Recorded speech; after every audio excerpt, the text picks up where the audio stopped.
आज हम पर्यावरण शिक्षा में मानव और पर्यावरण पर खनन का प्रभाव यानी effect of mining on man and environment के बारे में पढ़ेंगे। यानी खनन से मनुष्य और पर्यावरण पर क्या प्रभाव पड़ता है। कुछ खनिज पृथ्वी के धरातल पर खुदाई करके प्राप्त किए जाते हैं। इस प्रक्रिया को उत्खनन यानी क्वेरिंग कहा जाता है, जबकि खनन यानी माइनिंग का तरीका इससे अलग होता है। जब किसी खनिज पदार्थ को भूमि में गहराई से खोदकर निकाला जाता है तो यह कार्य खनन कहलाता है। अब हम खनन के दुष्प्रभाव के बारे में जान लें कि मनुष्य और पर्यावरण पर क्या प्रभाव पड़ता है। The process of extracting minerals from the ground is not very simple and easy. यानी खनिजों को जमीन से निकालने की प्रक्रिया बहुत सरल और सहज नहीं है। इसमें भूमि, जल, वायु, वनस्पति, प्राणी जगत सभी पर बहुत गहरा प्रभाव पड़ता है। Why this earth, water, air, floor, fauna all have a very deep impact.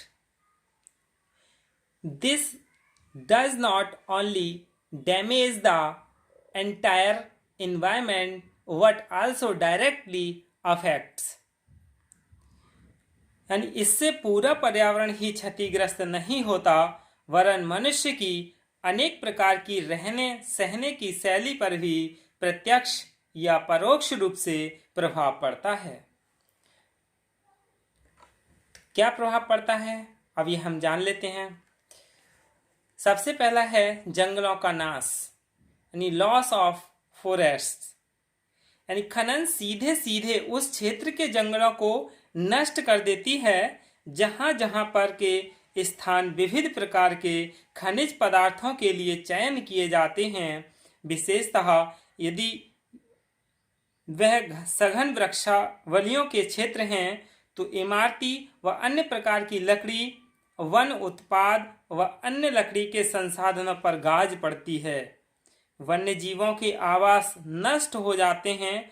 खुले क्षेत्र के खनन यानी ओपन कास्ट माइनिंग में यह हानि अधिक होती है।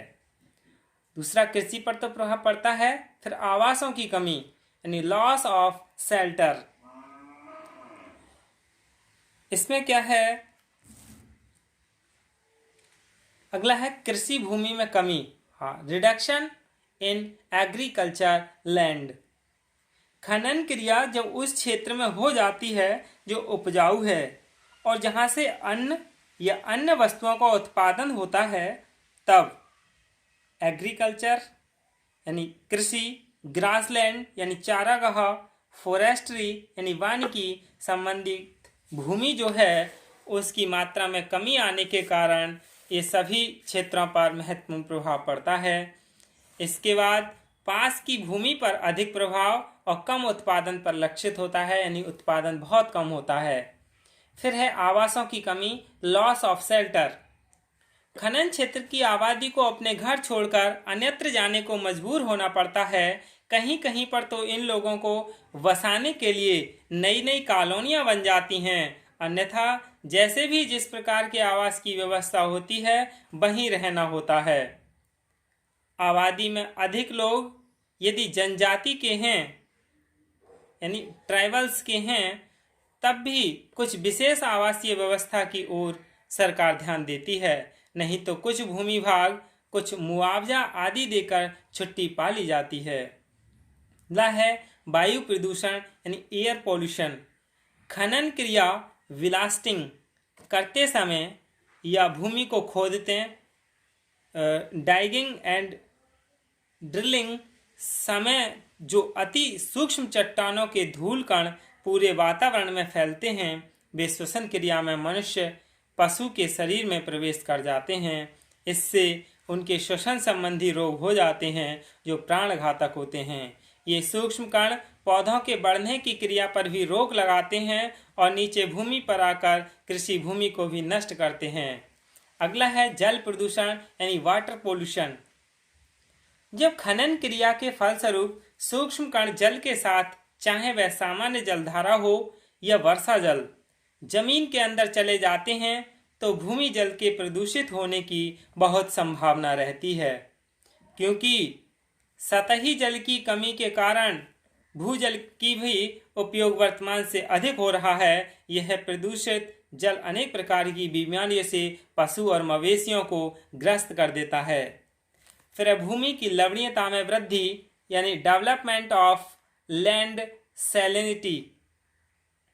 वातावरण के सूक्ष्म कण जब नीचे आकर भूमि भाग पर एकत्रित होते हैं तो विशेषकर कृषि भूमि की मिट्टी की छिद्रता यानी पोरोसिटी को कम कर देते हैं।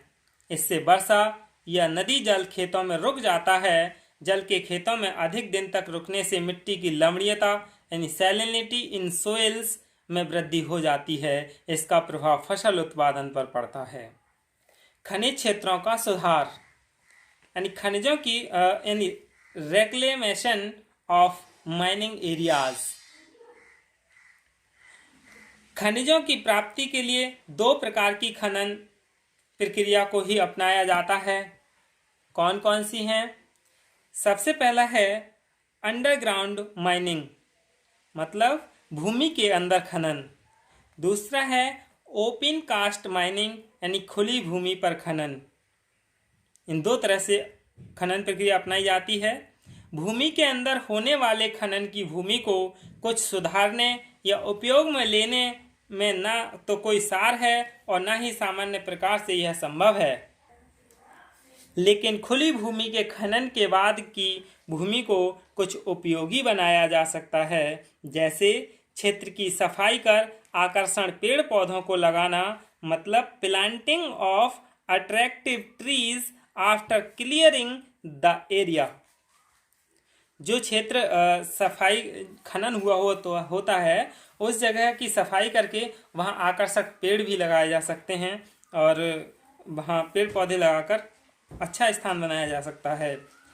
Preparing recreational venue for children in deep pits यानी गहरे गड्ढों में बच्चों को नाव चलाने का मनोरंजन स्थल तैयार करना यानी पर्यटक स्थल बना देना। डिजाइनिंग प्लेग्राउंड्स यानी खेल के मैदान तैयार करना। जहाँ खनन हुआ होता है वो भूमि अनुपजाऊ हो जाती है। जब अनुपजाऊ हो जाती है तो उनका इस तरह से उपयोग में लिया जा सकता है, यानी खनिज क्षेत्रों का सुधार किया जा सकता है खेल के मैदान तैयार कर कर डिजाइनिंग प्लेग्राउंड्स। और क्रिएटिंग प्लेसेस ऑफ टूरिस्ट्स यानी भ्रमणकारियों को दर्शनीय स्थल का स्वरूप देना। जो घूमने वाले लोग हैं उनको दर्शनीय स्थल बना देना। फिर है डेवलपिंग नर्सरीज यानी नर्सरियाँ तैयार करना। इस तरह से खनिज क्षेत्रों का जो मिट्टी या क्षेत्र है जो बेकार हो जाता है उसके लिए उपजाऊ बनाया जा सकता यानी उपयोग में लिया जा सकता है। उस खनिज क्षेत्रों को सुधारा जा सकता है। धन्यवाद।